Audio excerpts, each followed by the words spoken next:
We're getting 2 frames. So Anthony Lavery Spar here is going to bowl leadoff, which means he'll bowl the 1st and 6th frames for LAX, and we will begin with them on the left lane. You know, the only thing I could think of when you were going through the format was holy roll-off. Kyle looks real intense tonight, very focused.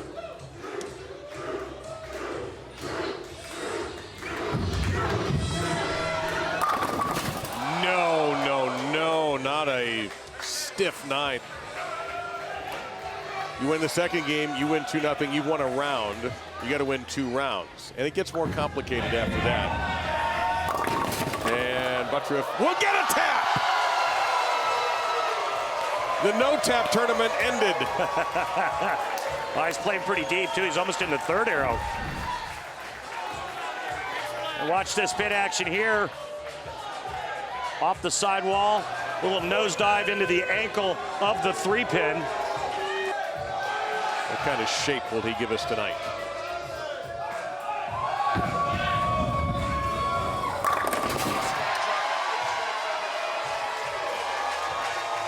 Dave, take a look at this motion here.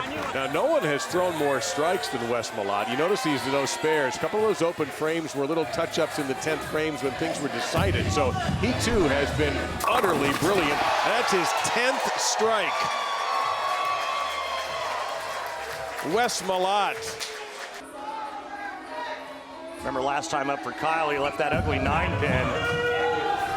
Not this time. This time, it's personal. That ball went through the pins and created a black hole in the pit. I may have looked at this guy right here or Belmonte, but it would have all been predicated on how practice went. Yeah, we talked him up in the beginning of the show. We had that highlight package, and now it's back-to-back ring 10s for Stu. Well, now, here's the guy to set up the 10th frame for your team, and I mean, it's like, who do you give the ball to with 2 minutes to go in the game? well, you could give it to the founder of LAX, Chris Paul. That wouldn't be a terrible decision. However, in this case, I think Belmo, as far as bowling goes, yeah. Take a look at his last shot there to the right of your screen. That was an absolute mirror image of the first shot thrown. He missed inside down lane at 45 feet. Now, Chris Paul, the founder of LAX, of course, he's an avid bowler and probably watching from wherever he may be at the moment.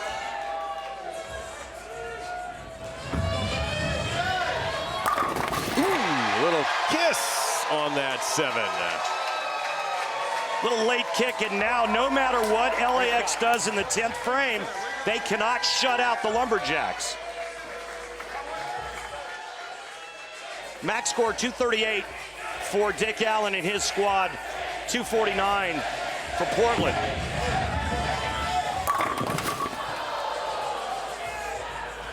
That's about a half a dozen ringers. Plus, I think we had a ringing 7, did we not? Let's see, 1, 2, 3, 4, 5 10-pins, a 7-pin, and a 9-pin. Every ball has been in the pocket this game, except for the trip 3 from Jacob Buttriff. Right. And again, Dick Allen missed a 10-pin. He did this last night in the 10th frame, and it didn't cost LAX. They ended up winning the game. Now I'm going to go out on a limb and say that Mitch Hoope hits the pocket on this shot because he knows exactly the move to make off of what Kyle Troop did. Okay, and I'm wrong. Yeah, he was a little light, and for the 3rd time in this competition, we have seen that leave. Chris Barnes left it in a big situation where he needed a strike to win. Tommy Jones left that last night in the roll-off, and now Mitch leaves it here. Come on, make it happen here. Let's go.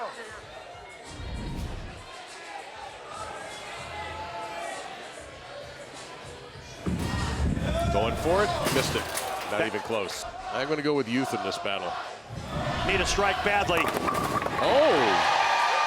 Little mixer. And you just got to be cognizant of not having overbounce off the friction down lane. Thanks, Tim. Elbow. You know, it just looks like that ball should have a turn signal on it, right? Back we go to the top of the order, and Kyle Troop in game 2 with Portland up 1-0. Big shot here.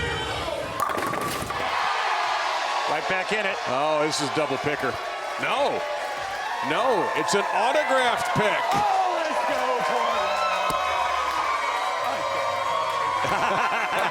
Oh, that's awesome. Anthony Lavery Spar, not a candidate, but he's cool with it.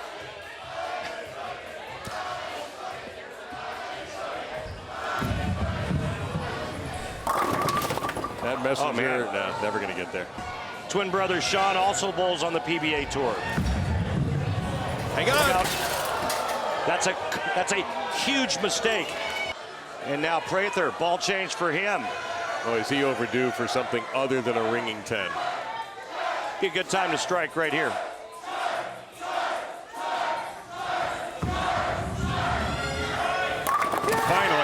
Finally.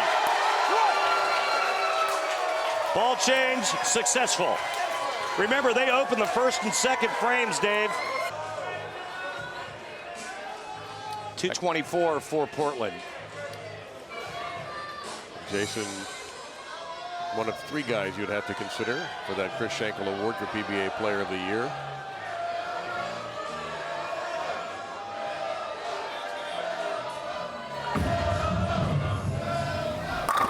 That ball should come with a tour guide. He turned his back on it about 5 feet before the ball hit the pocket. If Portland wins this, they will be halfway to the title. Oh, goodness. Collision, and then down goes Frazier. I've never known you to be wrong. And I know Lavery Spar, though, on that problematic left lane. Thank you, Andrew.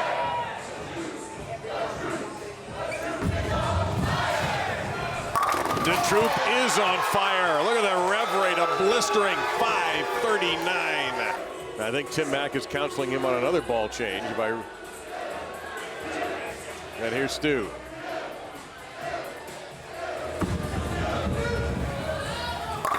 There you go, he's back.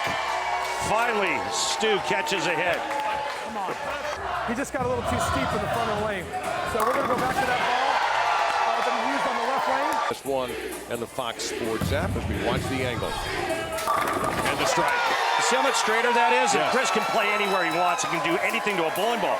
And I'd rather see him do that. Something in his mind is telling him that's not the way to play it for him. They can still win the second game, win the round, and then win. We could have 2 roll-offs here, is what I'm trying to tell you. And Hoope has just given them a big aid.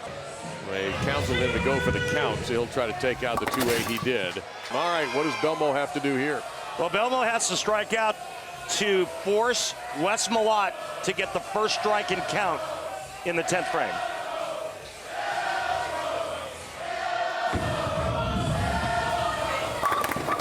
Oh, there's a break finally for LAX. There was stuff flying everywhere in the pit.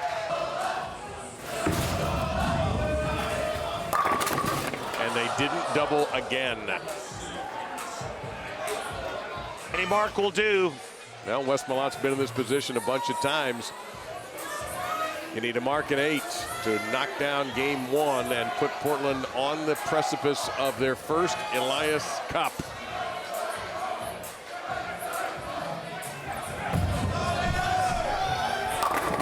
That's a mark.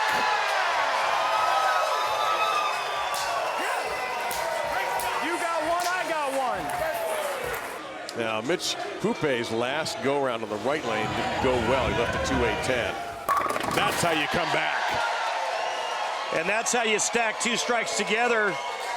Simonelli gets him off to the good start. Kyle Troop now bowling in the 4th position for the first time in this Elias Cup 2019 version. Well, they got this lane figured out. And with the Lumberjacks having the first 4 strikes in this match, when they've needed him, the Big Nasty has been there.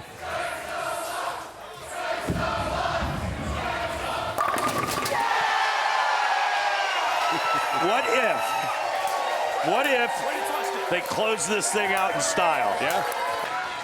So Ryan Simonelli was moved by Tim Mack to the leadoff spot for this game on the left lane. Ryan's had a spectacular evening tonight. Been solid throughout.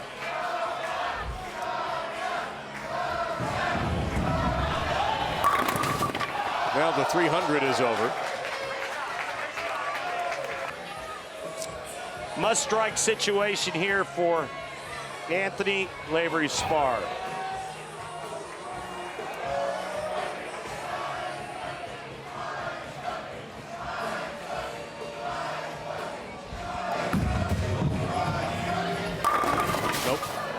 Nope. It's been that way. It's what, 15 10 pins now? Yep. For LAX just tonight. It's gross.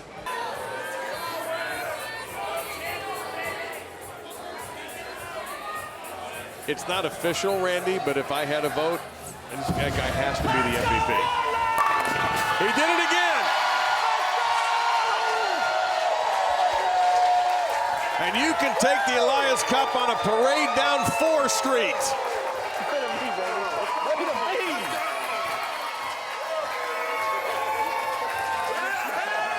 And there is Charlie Mitchell, the proprietor here at Bo Portland.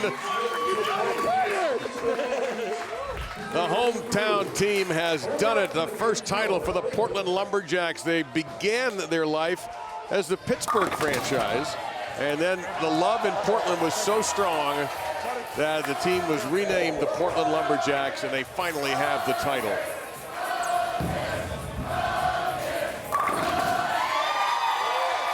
How good was he?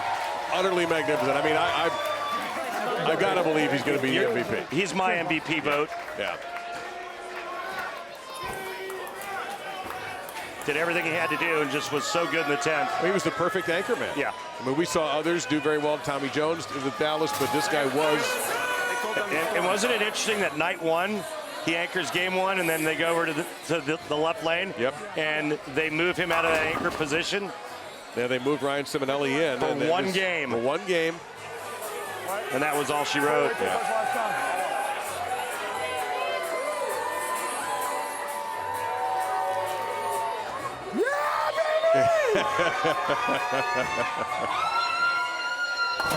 Well, Jason Belmonte couldn't even make everything go down for him today. That was just brutal. More 10 pins left. I mean, that's the story for LAX.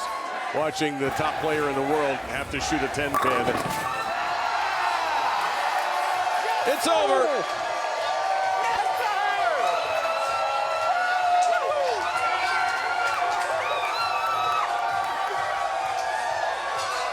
Really feel bad for Stu Williams and Belmonte and the rest of their team. They cut 0 breaks tonight. It was all Portland all night long. Guys, I'm sure you can feel the excitement that's going on right now, but I'm joined by Tom Clark, the CEO and Commissioner. Please do the honors. That was awesome. What a performance. Timmy, you brought it home, man. You brought it home. You got the cup.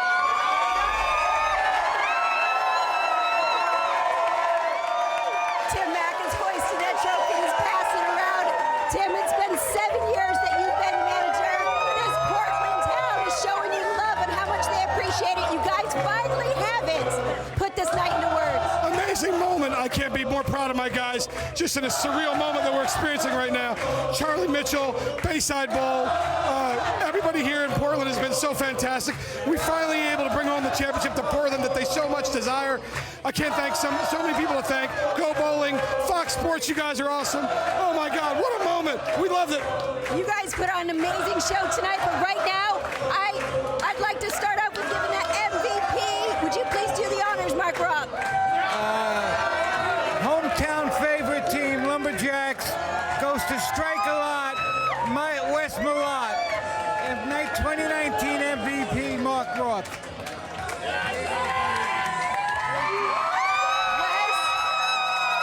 You worked hard for this. You worked very hard for this and came through with your team. How much does it mean to you that you're walking away with this MVP tonight? Well, it took a team to get this right here. And before the match started, the man Mark said, go get it done. When the man says get something done, you got to get it done. And I'm glad we were able to do it for Portland, and these guys have supported us all